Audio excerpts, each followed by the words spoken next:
Bagaikan kepingan surga, inilah keindahan negeri dongeng di dunia nyata Switzerland.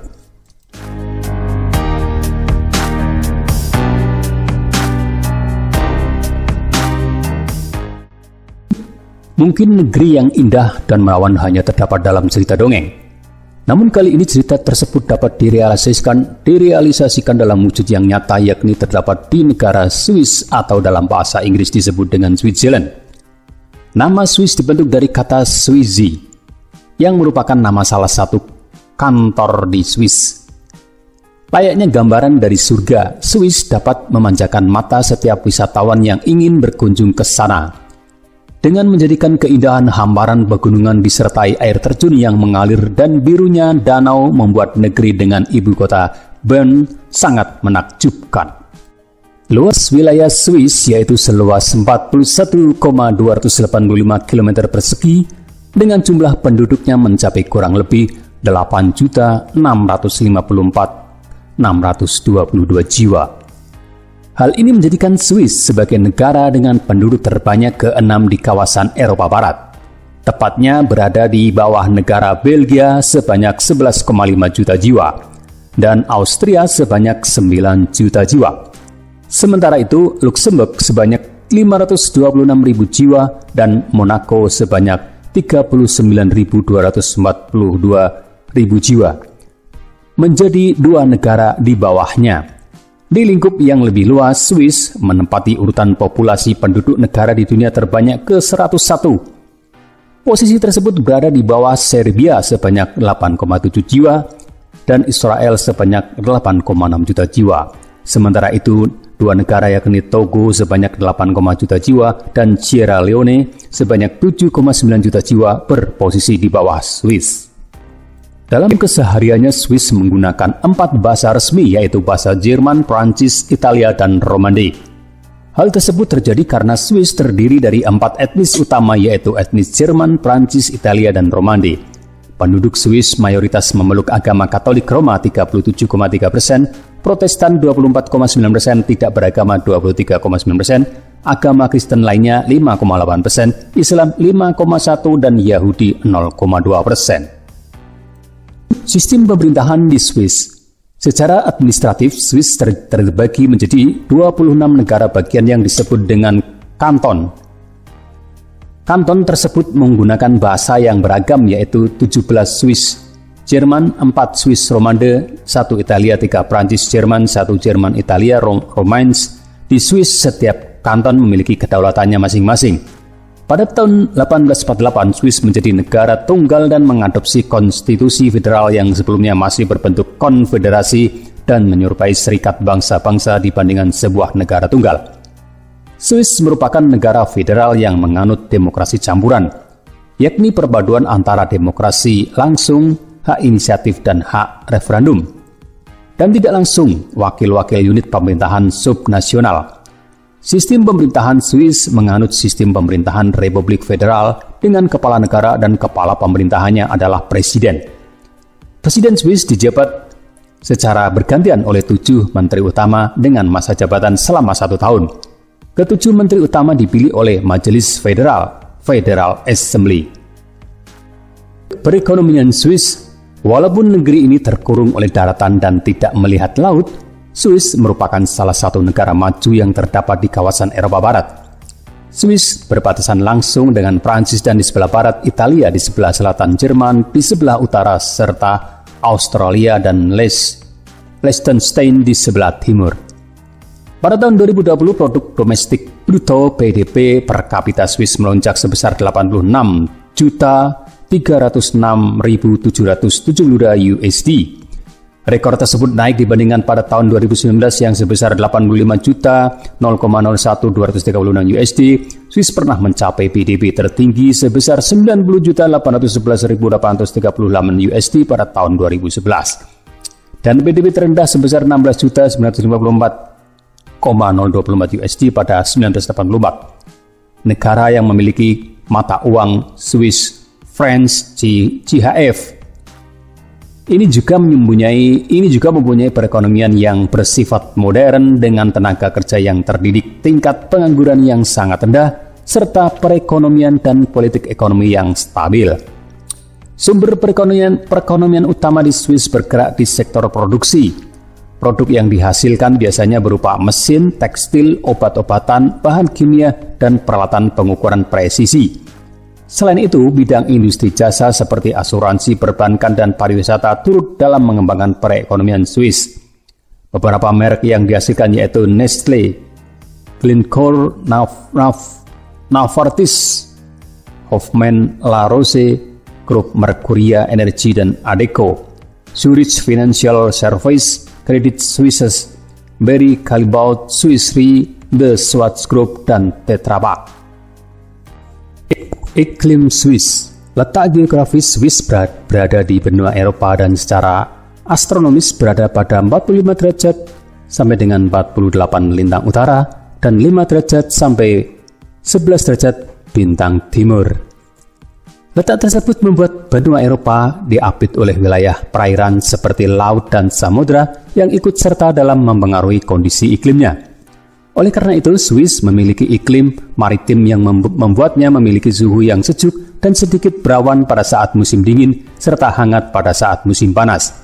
Iklim ini juga dijumpai di beberapa wilayah sepanjang pantai barat benua Eropa seperti Belanda, Jerman bagian barat, dan Denmark. Selain itu, Swiss juga memiliki iklim tundra sehingga area di sekitar pegunungan Alpen memiliki suhu dan salju yang dipengaruhi oleh ketinggian. Adanya perbedaan iklim pada setiap wilayah menyebabkan flora dan fauna tersebut juga berbeda. Pemberian iklim juga membuat ketampakan alam menjadi semakin beragam dan memiliki ciri khas masing-masing tiap wilayah.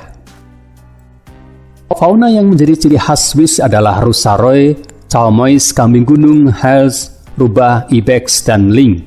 Sementara itu, masyarakat Swiss yang sering membudidayakan tanaman obat seperti Ausculus hyporcastanum, Ginkgo biloba, Echinacea, Hypericium perforatum, dan Cinara scolmis, serta budidaya bunga seperti aster, Howardia, marigold, petunia, dan geranium.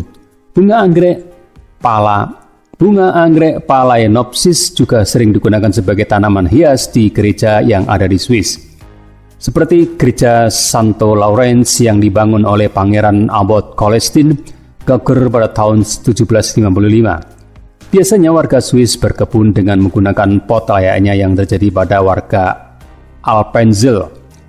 Menurut penggunaan pot sangat efektif karena mudah untuk dibongkar pasang. Pemerintah Swiss juga menerapkan harga lahan yang tinggi dan pajak tinggi untuk tanah yang tidak efektif.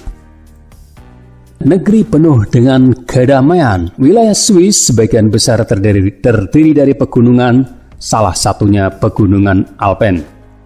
Wilayah tersebut banyak dilirik oleh bangsa lain yang berusaha untuk menguasai daerah pegunungan tersebut. Hal ini dikarenakan jalur yang melewati pegunungan Alpen merupakan jalur penting untuk perlintasan dan komunikasi antar kota di wilayah Eropa. Namun karena kondisi geografis yang cukup sulit membuat wilayah tersebut sulit untuk dikuasai oleh bangsa penjajah.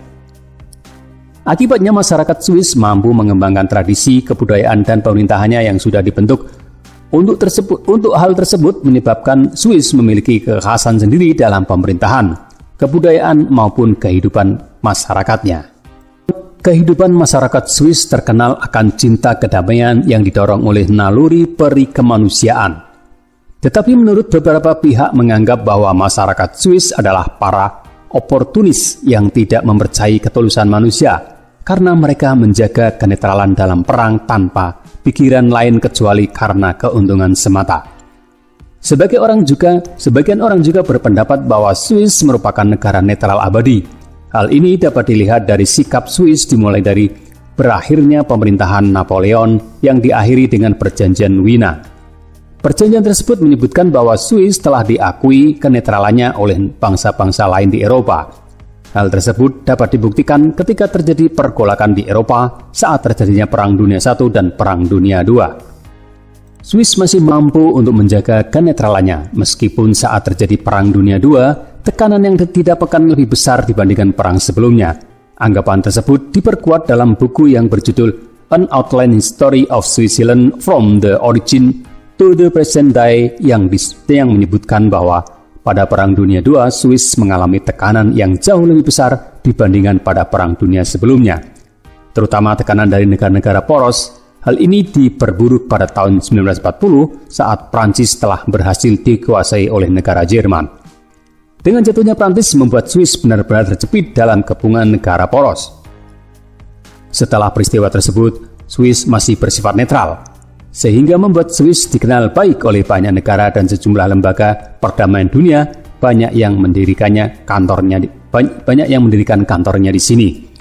Hubungan antar negara Swiss berjalan dengan baik. Hal ini terlihat bahwa Swiss merupakan negara netral yang tetap memiliki kerjasama dengan dunia internasional. Swiss merupakan anggota PBB dan lembaga-lembaga di bawah PBB seperti anggota OECD, G10, ADB, AFDB, dan organisasi-organisasi internasional lainnya, serta terdapat beberapa organisasi internasional yang memiliki markasnya di Swiss. Negara yang memiliki nama asli Konfederasi Swiss, Switzerland Confederation, menyimpan berbagai keunikan. Salah satunya yaitu merupakan tempat kelahiran palang merah.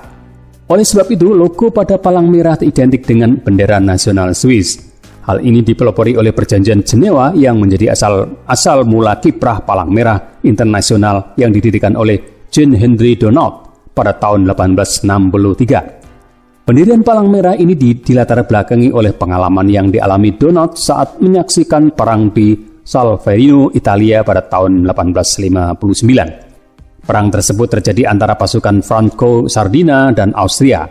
Karena minimnya tenaga medis dan perlengkapan penduduk saat terjadi peperangan, membuat banyak korban jiwa berjatuhan, sehingga hati nurani Donat menjadi tergugah. Kemudian menulis sebuah buku yang berjudul A Memory of Solferino. Buku tersebut menceritakan mengenai pembentukan organisasi sukarela untuk menolong korban perang dan membuat perjanjian internasional untuk melindungi korban perang. Keunikan lainnya yaitu masyarakat Swiss lebih menyukai penggunaan transportasi umum dibandingkan menggunakan kendaraan pribadi. Transportasi yang biasanya digunakan adalah kereta api. Kereta ini memiliki rute yang beragam dan banyaknya pilihan jadwal kereta yang membuat penumpang tidak perlu berdesak-desakan walau pada saat jam sibuk. Pemerintah Swiss sangat mendukung penggunaan kereta api ini, bahkan mereka membuat terowongan yang menghubungkan antara Eropa Utara dan Selatan.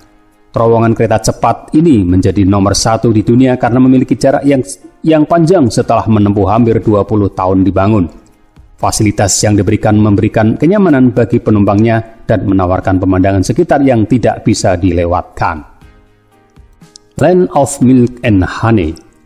Land of Milk and Honey merupakan sebutan bagi Swiss karena di sana terdapat susu dan madu yang memiliki kualitas nomor 1 di Eropa. Bagi warga Swiss, gandum dan sapi menjadi bagian hidup mereka. Gandum diolah menjadi tepung yang kemudian dijadikan sebagai bahan baku roti, sedangkan sapi dimanfaatkan susu dan dagingnya. Sapi yang paling terkenal yakni jenis Brown Swiss. Sapi tersebut banyak dikembangkan di lereng pegunungan Swiss. Sapi tersebut memiliki badan yang besar dan lemak berwarna putih, sehingga banyak dijadikan untuk produksi daging dan keju. Selain itu, produksi susunya terdapat dalam jumlah besar dan kandungan bahan padat dan lemak yang relatif tinggi. Produksi gandum di Swiss terbilang relatif tinggi. Kota Zurich yang terkenal akan sentra industri dan jasa menjadi produsen gandum tertinggi ketiga di Swiss. Kota lainnya yakni Bern, Fraud, Freiburg, dan Aargau juga menghasilkan bit, kentang, barley, oat, jagung, dan anggur. Walaupun agribisnis bukan sektor utama pendapatan di Swiss dapat menghasilkan 1,1 juta ton gandum per tahun. Hal ini dapat memenuhi 73% kebutuhan pokok warga Swiss. Dalam pengelolaannya, petani gandum di sana biasanya menggunakan pesawat terbang untuk menyemprotkan pestisida di lahan seluas kurang lebih 20 hektar. Sumber makanan pokok di Swiss adalah sorghum vulgar. Tanaman Surelia ini bukan hanya memberikan kebutuhan kalori pada manusia, melainkan juga kaya akan vitamin, protein, dan mineral.